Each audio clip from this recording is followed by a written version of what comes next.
Hello दोस्तों, स्वागत है आपका अपने यूट्यूब चैनल इन कॉन्सेप्ट में।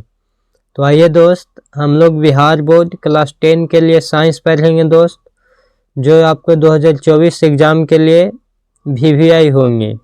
अगर आप पूरी ऐसे क्वेश्चन देख लेंगे दोस्त, तो इसमें कम से कम 10 से 15 नंबर इसी से रहेंगे दोस्त। तो आप निश्चित देखिए, आपको याद भी होंगे। तो चलिए, सबसे पहला क्वेश्चन है कि एक वयस्क मनुष्य के कितने दांत होते हैं। तो आपको पता होगा दोस्त कि एक वयस्क मनुष्य में कितने दांत होते हैं। तो एक वयस्क मनुष्य में 32 दांत होते हैं। कितने दांत होते हैं? 32 दांत। चलिए, क्वेश्चन नंबर 1 हो गया। आगे देखेंगे 2। क्वेश्चन नंबर 2 देखिए, आपसे बोला जा रहा है कि मस्तिष्क उत्तरदायी है। तो मस्तिष्क उत्तरदायी है, बताइए मस्तिष्क किसके लिए होता है? हृदय स्पंदन के लिए, शारीरिक संतुलन के लिए, सोचने के लिए, इनमें से सभी। तो आंसर क्या हो जाएगा दोस्त? इनमें से सभी। हम लोग का जो मस्तिष्क है वो हृदय स्पंदन के लिए भी है, शारीरिक संतुलन के लिए भी है, सोचने के लिए भी है, इनमें से हो जाएंगे सभी। क्वेश्चन नंबर 3 है कि ट्रैकिया किस जीव का श्वसन अंग है, बताइए आप। तो ट्रैकिया किस जीव में को हो जाएगा दोस्त? ट्रैकिया हो जाता है कॉकरोच का। चलिए, अगला है क्वेश्चन नंबर 4। शरीर में भोजन का पचना, शरीर में भोजन का पचना किस प्रकार की अभिक्रिया है? तो शरीर में भोजन का पचना होता है उपचयन। क्या होता है दोस्त? उपचयन। एक उपचयन और एक अपचयन, दोनों में लेकिन के बहुत कंफ्यूज रहता है। तो ध्यान दीजिएगा, भोजन का पचना है। क्या है दोस्त? भोजन का पचना, यानी भोजन आपको कौन खिलाता है? तो भोजन ऊ खिलाता है। याद रखिएगा, भोजन कौन खिलाता है आपको? भोजन ऊ खिलाता है। ऊ ऊ ऊ भोजन का पचना, यानी भोजन उससे आप खाते हैं, आप से नहीं, उप से। तो उपचयन हो जाएगा। भोजन का पचना क्या हो जाएगा? उपचयन। अगला क्वेश्चन नंबर है कि पूर्ण विकसित अंडाशय कहलाता है। तो पूर्ण विकसित अंडाशय क्या कहलाता है दोस्त? तो ये फल कहलाता है। एक स्त्री में कौन से लिंग गुणसूत्र होते हैं? तो एक स्त्री में क्या होता है दोस्त? XX होता है, और पुरुष में होता है XY है। जो किस में होता है? तो ये होता है पुरुष में। XY किस में होता है? पुरुष में। चलिए, अगला नंबर क्वेश्चन है कि मृतोपजीवी का उदाहरण है। तो मृतोपजीवी का उदाहरण क्या हो जाता है? गोबर सत्ता हो जाएंगे। गार्ड कोशिका की कौन सी भित्ति मोटी होती है? तो गार्ड कोशिका, गार्ड, गार्ड में भीतरी, गार्ड में क्या हो जाएंगे दोस्त? भीतरी हो जाएंगे। अगला है निम्नलिखित में कौन सी धातु विद्युत का सुचालक है? तो विद्युत का सुचालक, देखिए अधातु में बोला गया है। अधातु, अधातु में 3 लेटर है, तो यहाँ ग्रेफाइट हो जाएंगे। ऐसे क्या हो जाएंगे? ग्रेफाइट। अधातु विद्युत का सुचालक ग्रेफाइट। बैटरिक अम्ल है, देखिए बैटरी आप जहाँ भी देख लीजिए ना, वहाँ सल्फ्यूरिक अम्ल मारिए, H2SO4। बैटरिक में क्या होता है? H2SO4 होता है। काली चूना का रासायनिक सूत्र है। तो काली चूना का रासायनिक सूत्र होता है CaO, कैल्शियम ऑक्साइड। इसका ही काली चूना बोला जाता है। और COH का होल्ट जिसको बोला जाता है बुझा हुआ चूना, इसको क्या बोला जाता है? बुझा हुआ चूना। ये भी याद रखिएगा, ये बुझा हुआ चूना है। अभी CaO है, एक अनबुझा हुआ चूना बोला जाता है, अनबुझा हुआ चूना। और CaCO3 क्या है दोस्त? संगमरमर है, आप जानते होंगे संगमरमर के सूत्र है CaCO3। अभी हो गया ऑप्शन ए में बुझा हुआ चूना, काली चूना, कैल्शियम ऑक्साइड। चलिए, अगला क्वेश्चन देखिए। अगला क्वेश्चन है आयोडीन युक्त नमक है। तो आयोडीन युक्त नमक NaCl, देखिए यहाँ भी है, NaCl यहाँ भी है। तो ये आंसर हो जाएंगे ए और बी दोनों। प्लास्टर ऑफ पेरिस का रासायनिक नाम है। तो प्लास्टर ऑफ पेरिस का रासायनिक नाम क्या हो जाएंगे? Calcium sulphate hydrate. अगला क्वेश्चन है लॉन्ग तेल किस प्रकार का सूचक है? तो लॉन्ग तेल क्या हो जाएंगे दोस्त? लॉन्ग तेल हो जाएंगे गंधीय। लॉन्ग तेल क्या हो जाएंगे? लॉन्ग तेल गंधीय हो जाएंगे। क्वेश्चन नंबर ध्यान दीजिएगा, क्वेश्चन नंबर है 15। घरेलू गैस LPG का प्रमुख अवयव है, तो बताइए एलपीजी के प्रमुख अवयव क्या होता है? ब्यूटेन। एलपीजी के फुल फॉर्म से रहेगा तो एलपीजी के फुल फॉर्म क्या होता है? Full form liquid petroleum gas हो जाएगा। लिक्विड पेट्रोलियम क्या हो जाएगा? गैस हो जाएगा। चलिए अगला नंबर है C60 फ्लोरीन का आकृति निम्नलिखित में से किसके जैसी होती है? C60 यानी कार्बन 60 कैसा होता है दोस्त? तो ये होता है फुटबॉल जैसा। लैक्टेस समानता पाया जाता है, तो लैक्टेस देख लीजिए पीला पीपल में भी पाया जाता है, पीला कन्नेर में भी पाया जाता है, बरगद में पाया जाता है। इनमें से सभी है, तो इनमें से सभी ही मार दीजिए आंसर। अगला है मानव मूत्र में यूरिया की प्रतिशत मात्रा होती है, तो मानव मूत्र में 2%। कितना होंगे दोस्त? 2%। भ्रूण का विकास होता है, तो भ्रूण का विकास किस में होगा दोस्त? भ्रूण का विकास गर्भाशय में होता है। किस में होगा? गर्भाशय में। अगला निकट दृष्टि दोष किस लेंस का प्रयोग किया जाता है? तो निकट दृष्टि दोष में देखिए निकट में किया जाता है अवतल लेंस। निकट में किसका किया जाता है? निकट में किया जाता है अवतल लेंस। और उत्तल लेंस के दूर दृष्टि दोष में दूर दृष्टि दोष, ये दोनों आपसे ज्यादा पूछता है दोस्त। अवतल हो गए निकट में और उत्तल हो जाएंगे दूर दृष्टि में। अगला क्वेश्चन है लेंस की क्षमता का मात्रक है, बताइए लेंस की क्षमता की मात्रक क्या होता है? डायोप्टर हो जाएंगे। देखिए यहाँ पे ये जूल है जो कार्य या ऊर्जा के मात्रक है। जूल किसका है? तो ये कार्य के और ऊर्जा के दोनों के होता है जूल। कार्य ऊर्जा के हो जाएंगे। अग्र है जो विद्युत शक्ति के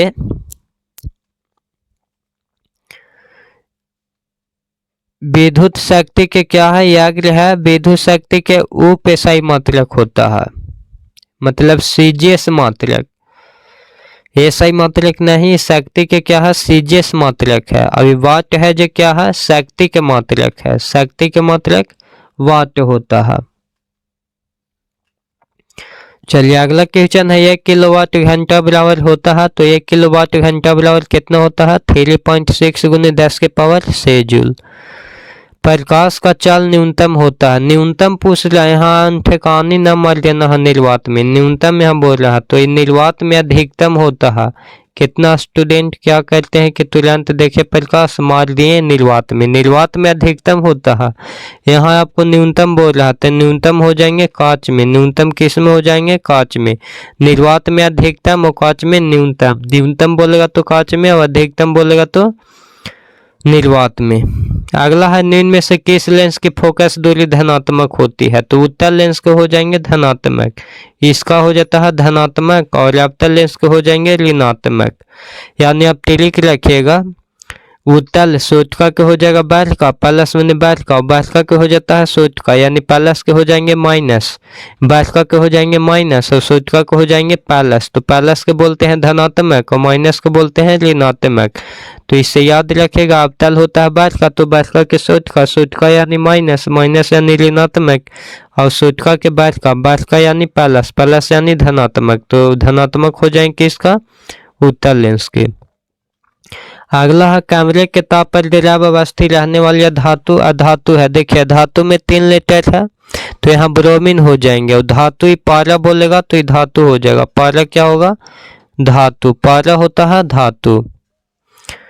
आइए अगला है निम्नलिखित में कौन एकल विस्थापन अभिक्रिया है? एकल विस्थापन अभिक्रिया आप जाने होंगे। एकल विस्थापन अभिक्रिया कौन है? AgNO3। चलिए अगला है आवर्त सारणी में आवर्तों की संख्या है, तो आवर्त सारणी में आवर्तों की संख्या कितना होता है दोस्त? 7 होता है। और वर्ग कितना होता है? तो वर्ग होता है 18 गो और आवर्त होता है 7 गो। चलिए अगला क्वेश्चन है पेंटेन C5H12 में कितने संरचना समव्ययी संभव है? तो पेंटेन में क्या होगा दोस्त? पेंटेन में 3 होता है। दही में कौन सा अम्ल होता है? तो दही में लैक्टिक अम्ल होता है। दही में लैक्टिक अम्ल। टार्टेरिक अम्ल किस में होता है? तो टार्टेरिक अम्ल हो गया इमली में, अंगूर में, इस सब में होता है टार्टेरिक अम्ल, खट्टे वाला पदार्थ में, इस सब में। फॉर्मिक अम्ल विषु के डंक के सब में होता है दोस्त। फॉर्मिक अम्ल, अब एसिटिक अम्ल हो गया सिरका इस सब में। तो इस सब अम्ल वाला भी आप याद रखिए। निम्नलिखित में किस धातु को केरोसिन में डुबा कर रखते हैं? तो इसे सोडियम को केरोसिन में डुबा के रखा जाता है। सोना के आपसे पूछता है सोना के परमाणु संख्या सोना के परमाणु संख्या होता है 79। कितना होता है? 79। संकेत हो जाएगा AU, याद रखना है, ये भी एग्जाम में आया है दोस्त। ये पारा क्या है? तो पारा है द्रव और पारा है धातु। पारा के बारे में पूछेगा तो पारा होता है धातु जो कमरे के ताप पर द्रव अवस्था में रहता है। अगला क्वेश्चन है Al4C3 के जल अपघटन से निम्नलिखित में से कौन बनता है? तो ये बनता है मेथेन। क्या बनता है? मेथेन बन जाता है। वह धातु जो सिर्फ अम्ल राज्य में घुलता है, सिर्फ अम्ल राज्य में घुलेगा कौन? AU यानी सोना। क्या घुलता है दोस्त? सोना। सोना यानी कि परमाणु संख्या 79। 7 पर 9 कितना होगा? 7 पे 9 79। ईंधन है तो ईंधन में CNG भी हो जाता है और LPG भी हो जाता है, लकड़ी भी हो जाता है, तो इनमें से सभी हो जाएंगे। चलिए अगला क्वेश्चन है जीवाश्म ईंधन का उदाहरण है। तो जीवाश्म ईंधन के उदाहरण हो जाएंगे पेट्रोलियम भी और कोयला भी। तो ये हो जाएगा आंसर B और C दोनों, B और C दोनों हो जाएंगे। अमोनिया क्लोराइड का जलीय विलयन होता है। तो अमोनिया क्लोराइड के जलीय विलयन अम्लीय होता है। क्या होता है? अम्लीय। एथेन का आणविक सूत्र C2H3, इसमें सहसंयोजक बंधन की संख्या है। तो इसमें सहसंयोजक बंधन की संख्या 7 होता है। अगला क्वेश्चन है शल्य चिकित्सा में टूटी हड्डियों को जोड़ने के लिए प्रयुक्त होने वाला रसायन पदार्थ कौन है? तो ये होता है प्लास्टर ऑफ पेरिस। किस pH मान वाला विलयन सबसे अधिक होता है? तो देखिए विलयन यहाँ पे आपको याद कर लेना होगा। यहाँ पे होता है 7, इन्हें हो जाएगा 14, यहाँ हो जाता है 0। 7 से पहले वाला होता है अम्लीय। 7 से पहले वाला क्या होता है? अम्लीय। और 7 के बराबर में होता है उदासीन। 7 के बराबर में क्या होता है? उदासीन। और 7 से आगे हो गया 8, 9, 10, 11, 12, इसको बोला जाता है क्षारीय। इसको क्या बोला जाता है? क्षारीय। फिर से ध्यान दीजिएगा, 0 से 7 के बीच वाला को बोलते हैं अम्लीय और 7 के बराबर रहेगा उसको बोलते हैं उदासीन या निष्क्रिय। और 7 से अधिक 8, 9, 10, 11, 12, 13, 14 को बोला जाता है क्षारीय। और सबसे ज्यादा अम्लीय होता है 0 वाला। सबसे ज्यादा अम्लीय 0 वाला और सबसे ज्यादा क्षारीय 14 वाला होता है। तो यहाँ क्वेश्चन है कि किस pH मान वाला विलयन सबसे अधिक अम्लीय होता है? तो 1 वाला हो जाएगा। एथाइन में कार्बन कार्बन परमाणुओं के बीच सहसंयोजक बंध होते हैं। तो एथाइन में 3 होता है। क्यूप्राइट निम्नलिखित में से किस धातु का अयस्क है? तो क्यूप्राइट है कॉपर के। वायुमंडल में नाइट्रोजन की मात्रा होती है 78%। प्रकृति में पृथ्वी पर मुख्य ऊर्जा का स्रोत है तो सूर्य का प्रकाश हो जाएंगे। द ऑरिजिन ऑफ स्पाइस नामक पुस्तक किसने लिखा है? तो ये डार्विन ने। कौन लिखा है दोस्त? डार्विन ने, याद रखना है। ओजोन के एक अणु में ऑक्सीजन के परमाणु की संख्या होती है। तो ओजोन के O3, फार्मूला क्या होता है इसका? O3। तो यही परमाणु संख्या पूछ रहा, तो परमाणु संख्या कितना हो जाएगा? 3। पौधे में प्रकाश संश्लेषण का स्थान है। तो पौधे में प्रकाश संश्लेषण के स्थान को क्लोरोप्लास्ट बोला जाता है। परिशेष का हिस्सा होता है आहार नल का। एक खाद्य श्रृंखला में तीसरे पोषी स्तर पर कौन होता है? तो तीसरे पर होता है मांसाहारी।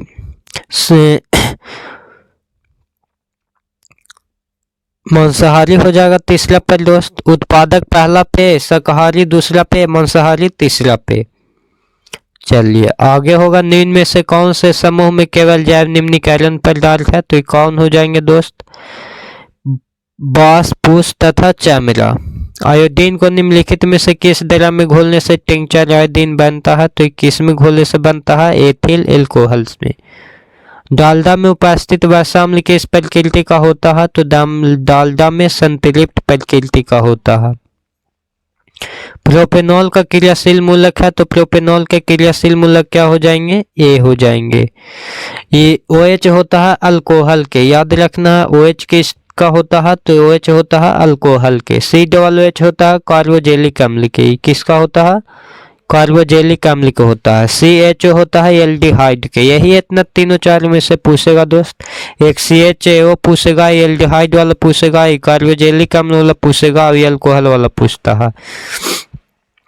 एथिलीन है तो एथिलीन क्या है, एथिलीन होता है ओल्फिलीन। निम्नलिखित में कौन जीवाश्म ईंधन नहीं है, तो कौन जीवाश्म ईंधन नहीं है, बायोगैस जीवाश्म ईंधन नहीं है, बाकी सब जीवाश्म ईंधन है। कोयला, प्राकृतिक गैस, पेट्रोलियम, ये सब को बोला जाता है जीवाश्म ईंधन। क्या बोला जाता है, जीवाश्म ईंधन। चलिए अगला क्वेश्चन है, तिहरी बांध का निर्माण का उद्देश्य क्या है, तो जल की आपूर्ति भी, भूमि सिंचाई भी, बिजली उत्पादन भी, इनमें से सभी हो जाएंगे। अगला है, निम्नलिखित में कौन सा तत्व आसानी से इलेक्ट्रॉन का त्याग नहीं कर सकता है, तो ये कौन हो जाएंगे दोस्त, F से फ्लोरीन। निम्न में से किस तत्व में संयोजी इलेक्ट्रॉनों की संख्या सबसे अधिक होता है, तो ये किस में होता है दोस्त, फास्फोरस में, P। किसी विद्युत में कितना हो जाएंगे, 25 वाट। ये आपको न्यूमेरिकल बनाने आता होगा, ना आएगा तो वीडियो बनाएंगे देखिएगा। निम्नलिखित में कौन सी लंबे विद्युत धारा में होता है, तो ये चुंबकीय क्षेत्र को क्षेत्र रेखाएं केंद्र का तार होता है। प्रतिरोधकता के SI मात्रक है, तो प्रतिरोधकता के SI मात्रक हो जाता है ओम मीटर। जब एक से अधिक प्रतिरोधक श्रेणी क्रम में जुड़े रहते हैं तब क्या हो जाएंगे, विद्युत धारा हो जाएंगे। अनवीकरणीय ऊर्जा स्रोत है, तो अनवीकरणीय कोयला से प्राप्त को बोला जाता है। ये क्या हो जाएंगे दोस्त, ये हो जाएंगे अवतल लेंस की भांति। ऊर्जा के दो नवीकरणीय स्रोत है, कोयला तथा पेट्रोलियम। कोयला तथा क्या हो जाएंगे, पेट्रोलियम हो जाएंगे। अगला क्वेश्चन है, उत्तम ऊर्जा का स्रोत क्या है, तो उत्तम ऊर्जा का जिसमें सभी गुण हो उसको उत्तम ऊर्जा बोला जाता है। निम्न में से किसे रासायनिक दूत कहा जाता है, रासायनिक दूत हार्मोन को बोला जाता है। पौधों के उसी पदार्थ में निम्न में से कौन है, तो इनमें से सभी हो जाएंगे रेजिन, गोंद, टैनिन। मानव हृदय में कोष्ठों की संख्या होती है 4। यहाँ पे पानी बहुत ज्यादा हो रहा है दोस्त, इसलिए वीडियो जल्दबाजी में बना रहे हैं। निम्न में कौन हेटेरोराइन ग्रंथि है, तो हेटेरोराइन ग्रंथि वृषण को बोला जाता है। पौधों में गैसों का आदान प्रदान होता है रंध्र से। निम्नलिखित में कौन पुरुष हार्मोन है, तो पुरुष हार्मोन टेस्टोस्टेरोन है। इंसुलिन के कमी से बीमारी होती है दोस्त, इंसुलिन की कमी से मधुमेह होता है। क्या होता है, मधुमेह, इंसुलिन की कमी से। आइए अगला क्वेश्चन है, केल्विन क्रिया पाई जाती है, केल्विन क्रिया किस में पाई जाती है, ईस्ट में। प्रकाश संश्लेषण होता है, प्रकाश संश्लेषण होगा जी दिन में। लेंस के आवर्धन का मात्रक, देखिए लेंस का आवर्धन मात्रकहीन होता है, इसका कोई मात्रक नहीं होता है। लंबाई के SI मात्रक हो जाता है मीटर, लंबाई के क्या हो जाएगा, मीटर हो जाएगा। और लेंस की शक्ति के होता है डायोप्टर, लेंस की शक्ति के क्या हो जाएगा, डायोप्टर। किससे अंतरिक्ष यात्री को आकाश कैसा प्रतीत दिखाई देगा, तो इसको आकाश काला प्रतीत दिखाई देगा। कैसा दिखाई देगा, काला। गोलीय दर्पण के परिवर्तक पृष्ठ वृत्ताकार सीमा का व्यास कहलाता है, तो इसका क्या कहलाता है व्यास, गोलीय दर्पण का द्वारक। चलिए अगला क्वेश्चन है, किस दर्पण में दूर की वस्तु प्रतिबिंब हमेशा सीधा दिखाई देता है, तो या तो समतल अथवा उत्तल में। अवतल दर्पण की फोकस होती है, बताइए अवतल दर्पण की फोकस दूरी धनात्मक यानी प्लस होता है किसका, सूचका के हो जाएगा प्लस, यानी उत्तल दर्पण के, किसको, उत्तल के। और ऋणात्मक यानी वर्का के सूचका माइनस किसको होगा, अवतल के। तो अवतल पूछ रहा है तो ऋणात्मक। किस दर्पण से वस्तु का स्वतः प्रतिबिंब बनता है, तो इसको उत्तल से। प्रकाश का प्राथमिक रंग है नीला, हरा, पीला, इनमें से सभी। तारों का टिमटिमाना प्रकाश की किस घटना के दर्शाता है, तब प्रकाश के अपवर्तन। चलिए दोस्त यहीं तक ऐसे क्वेश्चन हो गया। आपको वीडियो बढ़िया लगा होगा तो लाइक करिए, शेयर करिए और सब्सक्राइब जरूर कीजिएगा। जय